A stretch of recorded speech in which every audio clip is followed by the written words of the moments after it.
ورحمۃ اللہ وبرکاتہ۔ مقتل کی طرف اب جاتے ہیں اے موت تیرے لب چوم کے ہم،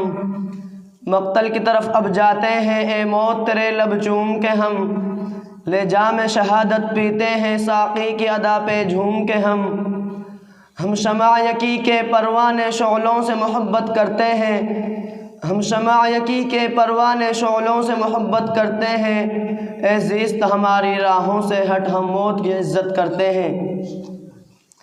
الحمدللہ لولیہ والصلاة والسلام علی نبیہ محمد وعلی آلہ واصحابہ اجمعین، اما بعد فاعوذ باللہ من الشیطان الرجیم، بسم اللہ الرحمن الرحیم۔ ان تنصروا اللہ ینصرکم ویثبت اقدامکم، وقال اللہ فی موضع آخر ولا تہنوا ولا تحزنوا وانتم الاعلون ان کنتم مؤمنین، صدق اللہ العظیم۔ جب گلستان کو خون کی ضرورت پڑی، جب گلستان کو خون کی ضرورت پڑی، سب سے پہلے ہی گردن ہماری کٹی، اب کہتے ہیں ہم سے یہ اہل چمن، اب کہتے ہیں ہم سے یہ اہل چمن، یہ چمن ہے ہمارا تمہارا نہیں۔ ملت اسلامیہ کے پاسبانوں، آج میں آپ حضرات کے سامنے ہندوستان کے مسلمانوں پر ہونے والے سیاسی ظلم و ستم اور دین اسلام کو جڑ سے ختم کرنے کی ناپاک اور گھناؤنی سازش اور کوشش کے موضوع پر کچھ عرض کرنا چاہتا ہوں، امید ہے کہ بغور سماعت فرمائیں گے۔ وہ ہندوستان جس کی حریت کے باغ کو مسلمانوں نے اپنے خون جگر سے سینچا تھا، وہ ہندوستان جس کی آزادی کے خاطر بحر نہ آشنا ساحل میں کود پڑے تھے اور موجوں سے کھیلتے ہوئے مجدار تک جا پہنچے تھے، بے پناہ قربانیوں کے ذریعہ اس کو پروان چڑھایا تھا۔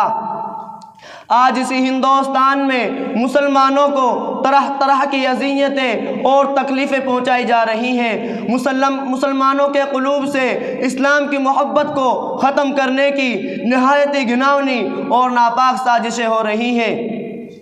اس میں شک و شبہ نہیں کہ دنیا میں حق و باطل کا تصادم روز ازل سے جاری ہے، ظالم و جابر، طاقت و کمزور و مظلوم کی کہانیاں بہت قدیم ہیں، خرمن انسانیت پر کئی بار بجلی گری ہیں، باغ آدم میں کئی آندھیاں آئی ہیں، وحشت و بربریت نے بارہا انسانیت کا منہ نوچا ہے اور حیوانیت کا ننگا ناچ کیا ہے،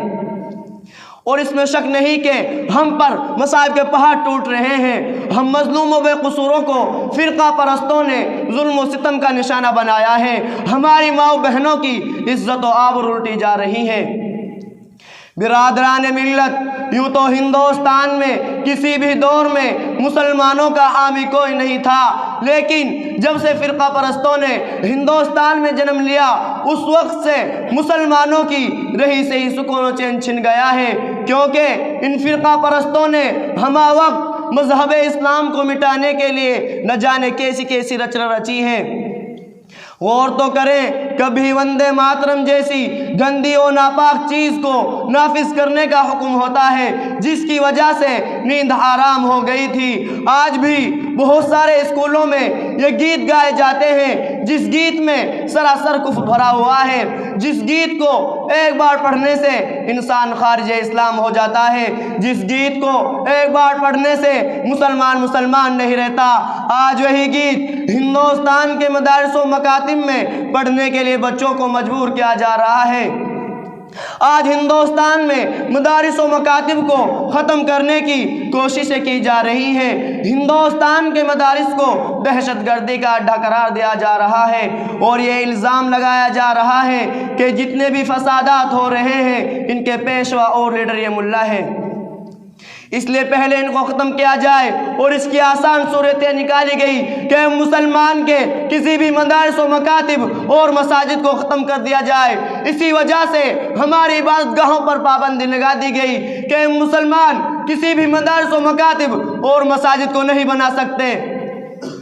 لیکن شاید ان کو معلوم نہیں کہ مسلمانوں کی جب تک سانس چلتی رہے گی اس وقت تک دین اسلام پر اور مکاتب و مساجد پر کسی طرح کی آنچ نہ آنے دیں گے۔ ہم تمہاری دھمکیوں سے خوف کھا سکتے نہیں، ہم تمہاری دھمکیوں سے خوف کھا سکتے نہیں، ظلم کے آگے ہم اپنا سر جھکا سکتے نہیں، اور ہے یہی تاریخ اپنی، ہے یہی اپنا فلسفہ، اور ہے یہی تاریخ اپنی، ہے یہی اپنا فلسفہ، ہم زمانے میں دبانے سے ابھرتے ہیں صدا۔ عزیزان گرامی، اگر وطن ہماری جان مانگے تو جان دیں گے، اگر وطن ہمارا مال مانگے تو مال دیں گے، اگر وطن ہماری اولاد مانگے تو اولاد دیں گے، اگر وطن ہمارا تن من دھن مانگے تو سب کچھ دیں گے۔